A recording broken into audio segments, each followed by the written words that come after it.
Култунайдын негизинен жер семткичтерди 3 түргө бөлүп карасак болот. Макроэлемент, мезоэлементтер, микроэлементтер деп. Негизи 5 элемент эң маанилүү деп эсептейбиз. Бул жерде азот, фосфор, калий. Буну кыргызча биз эми түкөмдөр айтканча азотту далландырыр дейт, фосфорду дөллендирир, калийди балландырыр дейт. Кыргызча которуп койдум. Азот өстүрөт, фосфор көбөйтөт, калий даамдантат. Өстүрөт дегенде жалбырагына иштейт. Бул көбөйтөт дегенде тамырына жана түшүмүн көбөйтөт фосфор. Калий болсо даамдатат жана формасын жакшыртат. Андан тышкары биз култунайда мезоэлементтерди макроэлементке кошуп койсок болот. Калий менен кальцийди. Бул калий өтө маанилүү. Бул ошол адамдар деле бир мисал катары айтып өтөйүн.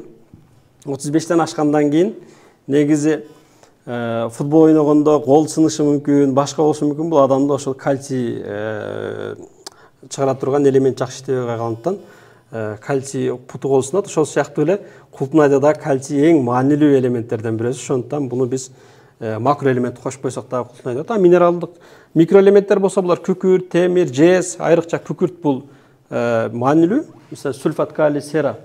Бул ошол жер семткичтердин дагы жакшы сиңишине маанилүү ролду ойнойт. Темир болсо бул айрыкча биздин жерлерде темир жетишсиздиги пайда болуп калат. Темирди бере турган болсок, култунайда азот жетишсиздиги ак, жашыл цветтен агара баштай турган болсо, буда болсо чекелери аппак болуп калат.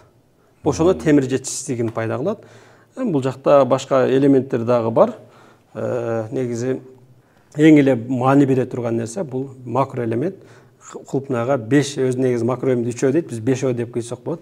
Азот, фосфор, калий, кальций, магнийди өз убагында бере турган болсок, сөзсүз ийгиликке жаралат. Ошол 5 элемент. Ошол 5 ооба. Бул жерде мисалга айта турган болсок, азот 1 гектар жерде култунай турган болсок, биз 150 килограммга чейин азот бериш керек. Берсең аласың деген тема ушул жерден. Биз жерге канча өзүнүн керектерүүчү затын берсек, ал бизге ошончолук түшүмөн берет. Бирок андан көп ашырбашыбыз керек, анда адамдын ден соолугуна зыян тиет. Биз 150 килограмм азот берилет деген жерге биз 70-80 килограмм азотту сунуштайбыз 1 жылдык немеде жер семткич берүү мезгилинде, бирок жыйынтыгында жакшы түшүм алганга себеп болот.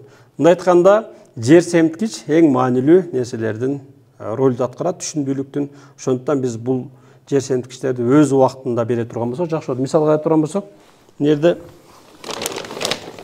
магний бар. Бул жакта сульфат калий, бул жакта нитрат кальций. Бул элементтер негизинен ошол култунайга эң жакшы таасир этире турган. Биз буну өзүбүздүн 6 жылдык култунай өстүр тажрыйбадан кийин ушул нерсе сунуштатабыз. Себеби бизде pH-тын жогорусу 7,5-дан жогору. Ал жерде сөзсүз күкүрттү аралаштырып бербесек, өзүнө кабыл алуу процесси жакшы болбойт. Андан тышкары бул жерде хелат М деген бар. Бул ошол 6%-тен жогору темир бар ичинде.